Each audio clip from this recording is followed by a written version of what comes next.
ராஜேந்தர் அவர்கள் 1955 மே 9ஆம் தேதி மயிலாடுதுறை இளையாலூரில் பிறந்திருக்கிறார். பிறப்பிலேயே பன்முக திறமையாளரான டி. ராஜேந்தர் அவர்கள் இவருடைய கல்லூரி காலத்திற்கு பின்பு சினிமாவில் இயக்க வேண்டும் அப்படிங்கிற கனவோட சென்னைக்கு வந்திருந்திருக்கிறார்.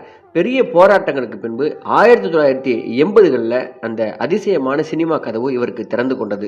1980களில் தமிழ் சினிமாவில் நிறைய புரட்சிகள் நடந்திருக்கிறது. ஆனால் டி. ராஜேந்தருக்கு நிகராக இன்னொருவரை அந்த புரட்சியாளர்களை சொல்லவே முடியாது.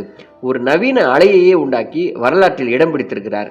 80களில் இளைஞர்களாக இருந்தவர்களிடம் ஒருதலை ராகம் படத்தை பற்றி கேட்டால் அவர்கள் கதை கதையாக டி. ஆருடைய அருமை பெருமைகளை சொல்லுவார்கள்.